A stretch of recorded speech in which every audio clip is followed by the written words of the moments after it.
Assalamualaikum warahmatullahi wabarakatuh. Kang Bro, ketemu maneh dengan Iwan Banaran Kang Mas. Cak IWP tahu pasti sampai menunggu berita dan review kita tentang MotoGP Le Mans yang begitu rumit, Cak. Tapi ya mohon maaf kalau mungkin telat, akan tetapi IWP kenapa agak lambat, kita akan mengumpulkan data-data, Cak. Jadi kita harus mencari data sumber yang memang bisa kita share ke semuanya. Jadi semuanya berdasarkan informasi yang sahih, bukan ngarang, bukan asal nyeplak aja, Cak. Nah, teman-teman semuanya, di luar daripada kita hari ini akan mencoba mengupas tentang race Le Mans yang luar biasa. Race Le Mans yang kita katakan menjadi salah satu tes bagaimana mentality para pembalap, bagaimana strategi dan juga skill, termasuk juga bagaimana pembalap mampu melakukan tugasnya, mampu memutuskan pada kondisi yang krusial sekali.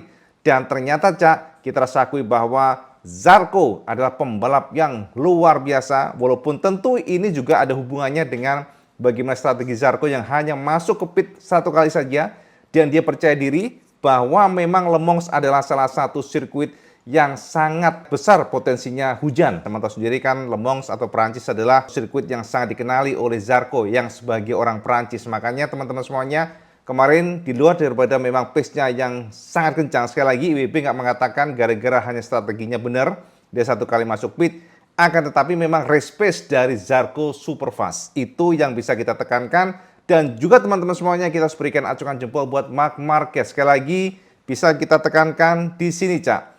Marquez adalah pembalap yang cerdik dan juga presisi, dan juga salah satu pembalap yang mampu membaca dengan jeli bagaimana jalannya balapan, dan kita rasaku itu sekali lagi kematangan mental Marquez betul-betul bisa kita lihat pada balap Le Mans kemarin. Nah, kita akan bahas itu, Cak, pelan-pelan, tapi IWP ingin share satu hal yang sangat mengejutkan datang dari Jorge Martin, Cak. Jadi teman-teman semuanya, sebuah kabar yang paling fresh datang dari Martin, yang kabarnya Kang Mas. Jadi Martin ini kemarin di Le Mans ternyata kepergok sedang masuk ke office management dari Aprilia. Akan tetapi rumor yang berkembang, kedatangan tersebut bukan kedatangan biasa. Jadi nggak hanya datang gara-gara ingin melihat MotoGP, enggak, Cak. Akan tetapi ada sebuah rumor yang sangat keras atau kencang sekali datang bahwa ternyata Martin ingin mundur dari Aprilia. Nah ini, Cak, ini adalah salah satu poin yang ingin lebih besar ke semuanya, dan tentunya kita akan menjabarkan pelan-pelan semuanya supaya sampai gamblang, Cak. Untuk menegaskan semuanya, untuk membahas itu tentunya IWP sudah menyiapkan seperti apa sih balapannya race kemarin, balapan race kemarin maksudnya, balapan ya race, Cak, maksudnya balapan kemarin. Dan kenapa sih kemarin kok Marquez terus beberapa pembalap keluar masuk, kenapa sih nggak langsung aja terus ke wet tires, dan kenapa mereka harus ganti slick tires kemudian keluar balik lagi wet tires. Nah ini kita akan bahas mengenai secara detail ya, dengan data yang sahih, dan inilah yang bisa dijabarkan ke semuanya intip di sini, Cak. Inilah hasil balapan yang luar biasa rumit dan sangat tricky di Le Mans, teman-teman semuanya.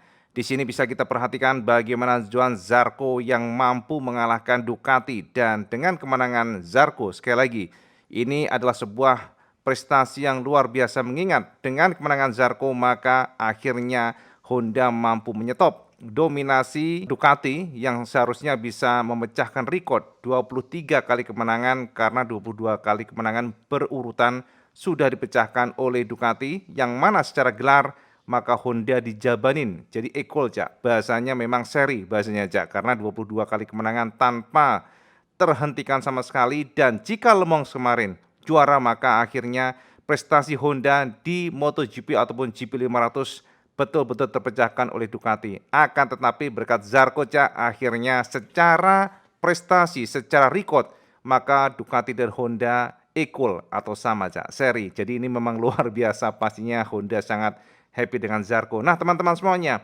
inilah yang menjadi kunci, dan ini juga menjadi fokus IWB, bagaimana sangat pentingnya kemarin dan bagaimana trikinya para pembalap kemarin, karena mengingat sama tahu sendiri untuk cuaca kemarin di Le Mans berganti dengan sangat cepat sekali. Jadi pada akhirnya bisa dipastikan bahwa kemarin para pembalap melakukan race dengan heavy rain kondisinya, dan juga 16 derajat Celcius untuk kondisi dari cuacanya, jadi cukup dingin, Cak. Sementara untuk track kondisinya adalah wet, Dan itulah kunci kenapa Zarko kemarin juara dan kemudian kelembapan ternyata cukup tinggi, 82%, tetapi groundnya cukup rendah, Cak. Jadi groundnya mencapai 19 derajat Celcius.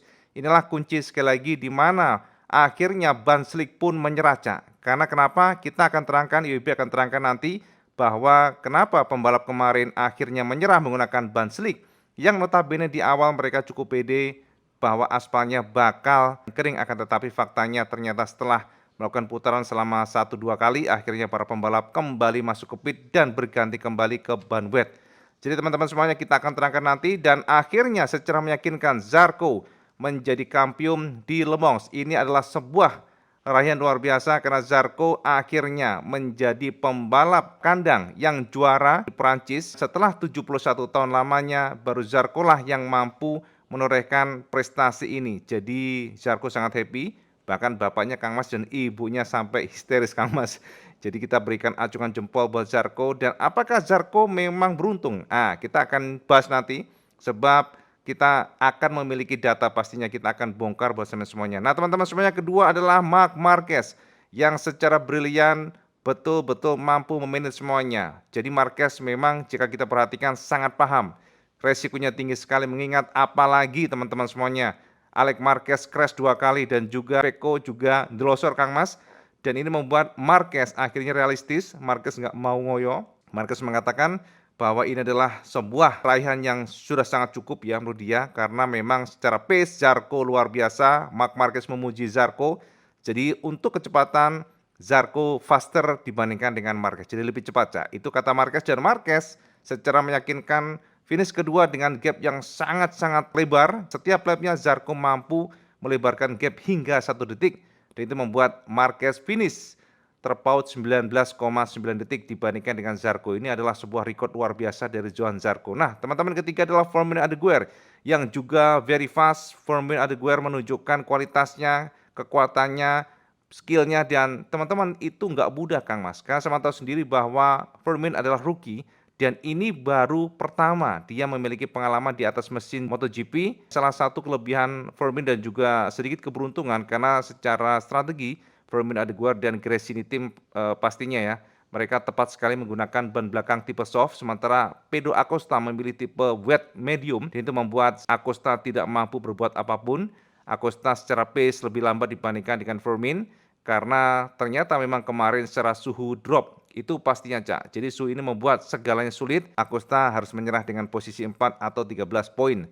Dan kemudian kelima Viñales yang juga luar biasa. Viñales teman-teman finish kelima, tapi saya harus tahu bahwa gapnya cukup lebar dibandingkan dengan Pedro Acosta. Viñales terpaut 38,1 detik, sementara Acosta 29,6 detik dibandingkan dengan Zarco. Dan ini dia Cak, Nakagami Kang Mas. Ini adalah sebuah raihan Nakagami yang luar biasa. Nakagami mendapatkan wildcard dan dia menjadi pembalap Honda terbaik kedua setelah Zarco. Jadi happy banget Cak Nakagami. Rekodnya masuk top 6 di Le Mans. Fabio Di Giannantonio adalah pembalap kedua GP25 yang mampu finish. Dan kita lihat ternyata gap dari Marquez juga cukup jauh ya, mencapai ya hampir 40 detik ya dibandingkan dengan Marquez. Yang artinya memang sekali lagi GP25 belum sempurna Cak, seperti yang dikatakan oleh Pecco Bagnaia. Lalu Salvadori Cak 9, 10 Augura dan Luca Marini 11, 12 Allegrin dan 13 Enea Bastianini, kemudian Bezzecchi 14, 15 Morbidelli dan 16 adalah Pecco yang sangat kesulitan. Pecco bahkan di overlap. Ini adalah sebuah tamparan pastinya. Tapi itulah Cak kenyataan di mana secara skill race di sini memang kita harus akui Pecco berantakan Kang Mas. Jadi Pecco sejauh ini memang tidak memberikan pernyataan apapun. Pecco sangat kecewa dengan hasil di Le Mans. Kemudian Cak, not classified Alex Marquez yang crash 2 kali. Crashnya memang unik sekali. Yang pertama dia crash kehilangan grip belakang, ya high side. Kemudian yang kedua tiba-tiba front end-nya terlepas dan itu analisa kita gara-gara ban yang tidak terlalu panas dari atau temperaturnya nggak mampu mencapai ideal karena terlalu dingin dan itu membuat ban gampang sekali loss. Kemudian Oliveira yang tidak bisa finish juga, Binder juga sama, Miller juga sama, dan Quartararo yang juga akhirnya mendapatkan penalti Cak. Quartararo mendapatkan penalti karena dipastikan Quartararo tidak mematuhi instruksi dari Marshall. Itu Cak poinnya. Jadi Quartararo mendapatkan denda 2.000 euro dan juga ada penalti sekitar 10 menit ya pada saat free practice nanti di Silverstone, dan itu membuat akhirnya ya tidak bisa berbuat apapun, Cak. Ya memang kecewa sekali dan akhirnya Joan Mir menjadi pelengkap di mana pembalap tidak finish di sini, Cak. Semuanya, ini adalah klasemen sementara World Championship yang bisa kita pastikan Marc Marquez semakin kokoh. Posisi 2 membuat dia secara meyakinkan meninggalkan Alex Marquez dan juga Pecco yang kini terpaut 22 poin dibandingkan dengan Marc Marquez. Alex Marquez 199 poin dan terpaut 22 angka. Pecco Bagnaia 120 poin dan terpaut 51 angka. Lumayan jauh dibandingkan dengan Marquez dan Morbidelli keempat, Fabio Antoni kelima dan Zarco naik ke-6 dengan poin mencapai 72. Dan ini adalah sebuah raihan yang perlu kita apresiasi. Quartararo tetap di 7, Aldeguer 8, Acosta 9, Ogura tetap 10, Viñales 11, sementara untuk Bezzecchi 12, Luca Marini nongkrong 13, Binder 14 dengan Bastianini ke-15 dengan 31 angka dan Allegrini 16, Miller 17, Fernandez 18 dan Joan Mir 19, Nakagami 20, Savadori 21 dan akhirnya Cak di sini Martin menjadi pembalap paling buncit yang 0 poin, Cak. Jadi ini adalah gambaran untuk pembalap, sementara untuk World Championship konstruktor masihlah Ducati tak terbantahkan, sementara Honda kedua dan artinya ini merangsek banget ya, gara-gara kemarin sama tahu sendiri Zarco juara dan itu membuat posisi dari Honda mengoleksi 85 angka, KTM 3, posisi 3 maksudnya dan Yamaha keempat, sementara Aprilia kelima dan tim Ducati Lenovo pertama tetap kokoh dan BK2 Gresini, BK8 maksudnya Gresini Racing kedua, Pertamina Enduro ketiga, Monster Energy Yamaha keempat, Red Bull KTM kelima, LCR Honda 6, Red Bull KTM Touch 3 7, Trackhouse MotoGP dan diteruskan oleh Prima Pramac Yamaha MotoGP yang semakin di belakang, Cak. Nah, ini informasi mengenai klasemen sementara dan teman-teman IWP ingin terangkan satu poin yang sangat penting, yakni mengenai ban yang kenapa para pembalap kemarin begitu menahan, begitu bingung, gonta-ganti ban, dan inilah yang bisa Ibu jabarkan bersama semuanya. Nah, teman-teman, ini adalah gambaran perbandingan grip ban slick dan wet di MotoGP terhadap suhu. Jadi teman-teman harus tahu bahwa kenapa sih kemarin Marc Marquez dan juga para pembalap lainnya ketika menggunakan tipe ban wet, kemudian melihat secara indikasi aspalnya sepertinya bisa untuk ban slick, mereka masuk lagi ke dalam pedok dan akhirnya mendapatkan double long lap penalti. Akan tetapi baru beberapa putaran mereka menemukan bahwa ternyata hujannya semakin basah dan secara suhu aspalnya drop parah dan akhirnya mereka pun masuk lagi ke pit untuk mengganti ban wet. Jadi dari wet, slick balik lagi ke wet. Dan teman-teman inilah gambarannya Kang Mas. Jadi teman-teman yang biru adalah untuk ban wet, Cak. Jadi ban wet ini adalah ban basah atau ban hujan yang ada patternnya dan ban wet ini secara kompon itu beda dibandingkan dengan ban slick, Cak. Jadi komponnya adalah kompon yang mampu atau lembut menerjang lintasan basah karena ada pattern dan juga kompon khusus. Akan tetapi kompon ini bukanlah kompon yang kuat pada saat menerima suhu yang panas. Jadi teman-teman pada peaknya kompon wet ini baru mampu bekerja dengan sangat baik pada suhu 50 derajat Celcius di sini, Cak. Ya.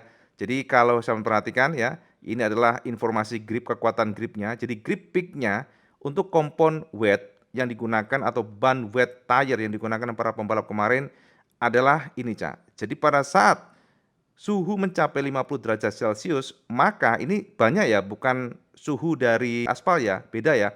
Jadi dengan aspal yang kemarin cenderung dingin, maka ban wet itu sangat bagus, Cak, untuk mendapatkan traksi. Karena memang optimum bekerjanya, ban ini mampu bekerja dengan sangat baik pada suhu 50 derajat permukaan dari bannya. Ini adalah peaknya atau kekuatan puncaknya di 50 derajat. Akan tetapi, Cak, ban ini juga memiliki kelemahan di mana akan terus menurun kinerjanya jika mendapatkan suhu yang panas, Cak.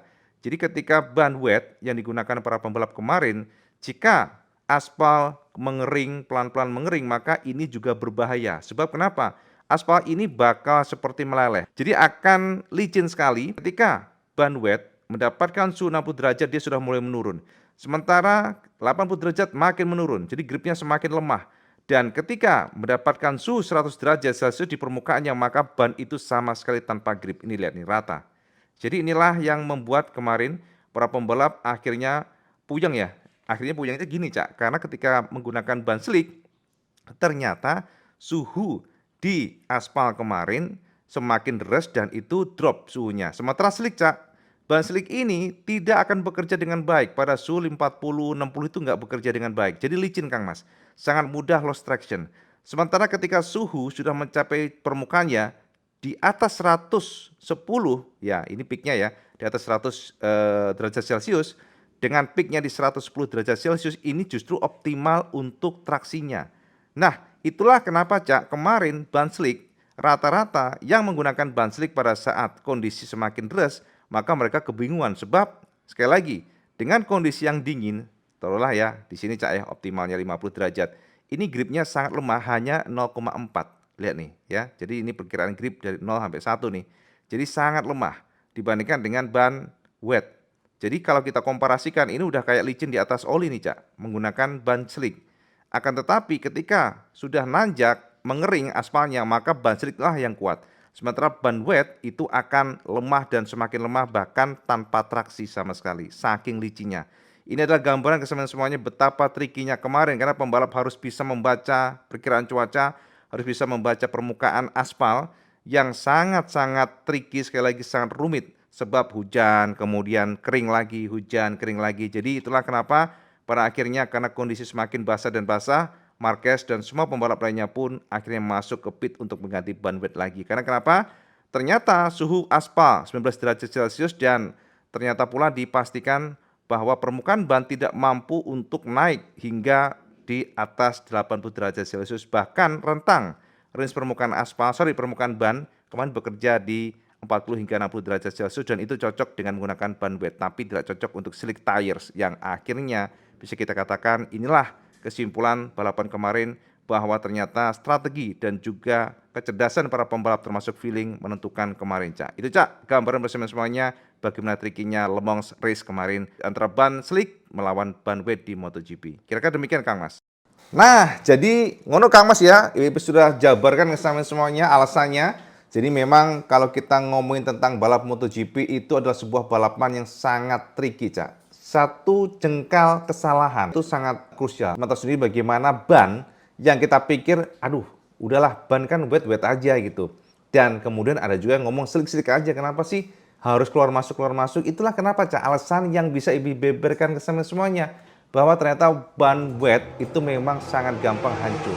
Makanya kemarin Cak, Marc Marquez mengatakan ke media secara terbuka setelah race di Le Mans bahwa kemarin dia sempat berharap Zarco akan menghancurkan ban yang dipakainya, kan tetapi ternyata prediksi tersebut nggak terbukti. Lap by lap bisa kita pastikan Zarco memang memiliki pace yang sangat kencang. Jadi setiap lapnya kita kalkulasi hampir 1 detik lebih kencang dibandingkan dengan Marquez. Ini artinya kombinasi skill dari Zarco dan juga kondisi dari RCV yang bagus. RCV ternyata nyaman digunakan pada saat wet. Kita lihat bagaimana Nakagami yang bisa masuk 6 besar. Itu artinya memang secara pace untuk wet, ternyata LCR Honda ataupun motor dari satelit Honda ini kencang. Kita nggak tahu dengan factory team ya, kok kayaknya malah memble ya. Tapi kita lihatnya ternyata satelit tim dari Honda yang mentereng. Nah, teman-teman, itu yang bisa kita tekankan dan kita akan coba untuk membahas mengenai Martin dulu. Jadi pertama, Cak, Martin akan mundur dari MotoGP. Itu beberapa rumor yang datang. Jadi ada sebuah klausal yang menyatakan jika Martin tidak perform sampai dengan Le Mans ini atau nggak bisa masuk top, ya top guys, istilahnya ya top guy itu ya mungkin 5 besar atau 6 besar.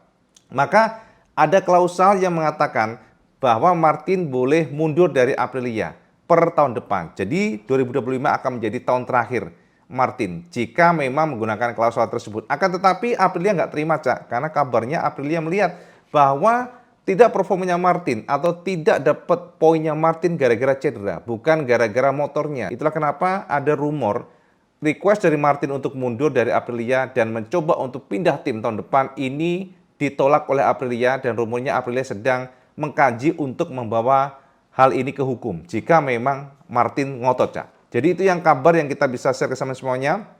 Dan sejauh ini memang masih berupa rumor dan tidak ada informasi tambahan apapun kecuali mengatakan ya, yang mengatakan bahwa Martin akan mundur dari MotoGP lagi, mundur dari Aprilia maksudnya dengan klausul yang sudah disepakati, akan tetapi ada perbedaan opini dari Aprilia dan Martin di mana Aprilia merasa bahwa tidak performnya atau tidak bagusnya ini bukan gara-gara motornya, akan tetapi lebih kepada cedera dan itu di luar daripada klausul yang sudah disepakati. Itu perbedaan opini, dan jika memang ngotot sekali lagi Aprilia akan membawa ini ke hukum. Congratulations buat Marquez, karena dengan kemenangan podium 2 ini secara meyakinkan Marquez sudah menyalip Lorenzo. Jadi teman-teman semuanya, Marquez sudah mengoleksi 116 kali kemenangan podium, sementara Lorenzo 115 kali, jadi sudah disalip. Dan sekarang targetnya adalah Valentino Rossi. Tapi memang Cak, kalau kita kalkulasi Valentino berat sekali Cak, sebab Rossi itu mengumpulkan 199 kali podium kemenangan. Podium ya maksudnya ya. Jadi kalau kalkulasi secara di atas kertas agak sulit ya, kecuali Marquez bisa mempertahankan peaknya, performanya sampai dengan umur 38, mungkin baru bisa. Ya kalau kita lihat umurnya masih 32 dengan performa yang kita katakan tajam sekali, apapun bisa terjadi. Oke teman-teman, jadi itu Cak update IWP tentang Marquez. Dan dengan kondisi lemang kemarin, maka menunjukkan kepada kita semuanya sepertinya dari kacamata kita pribadi IWB sebagai pengamat MotoGP dan memperhatikan kalau pada kondisi normal, pada kondisi di mana Marquez tidak kalah dengan dirinya sendiri, nggak crash maksudnya, maka potensi Mark juara dunia 2025 sangat terbuka. Bukannya IWB ingin mendahului ya Cak ya, tapi secara kalkulasi, penelitian, analisa, dan mentality yang ditunjukkan termasuk skill dan kecepatan Marc Marquez, maka sangat terbuka sekali Marc memang akan menjadi juara dunia di tahun ini. Itu keyakinan IWB. Dan kita juga berikan acungan jempol buat Zarco yang sedang meyakinkan meraih kemenangan, dan Zarco menyatakan bahwa ini adalah sebuah kondisi yang menyenangkan sekali, very magic kata dia, sangat luar biasa seperti magic. Dia gak pernah berpikir bisa menang, akan tetapi memang Zarco kemarin luar biasa, dan Zarco mengatakan bahwa dengan kemenangan ini maka sangat mudah bagi dia untuk ditarik ke HRC. Jadi terbuka, potensi ditarik ke factory team sangat terbuka Cak. Sebab ada beberapa rumor memang Zarco sudah negosiasi dengan HRC untuk menggantikan Luca Marini. Itu Cak rumornya. Apakah ini akan terbukti ya dengan fakta bagaimana performa Zarco yang memang terbaik saat ini Cak. Kita lihat bagaimana tadi secara klasemen sementara Zarco mengisi posisi yang sangat baik. Artinya Honda terbuka sekali menarik Zarco untuk masuk ke HRC atau ke factory team. Itu yang bisa kita dapatkan. Dan teman-teman, silahkan komen di bawah Cak. Dengan segala kemarin ya, dengan segala pertunjukan kemarin, dengan kegagalan Alex Marquez, kegagalan Pecco yang betul-betul parah banget, apakah sama yakin Marquez akan juara dunia tahun ini? Sama komen di bawah. Dan seperti biasa, kalau sama suka video ini, like, share, dan subscribe. Oh, jual Kang Mas sama sholat 5 waktu karena itu paling penting. Assalamualaikum warahmatullahi wabarakatuh. Salam sekandos.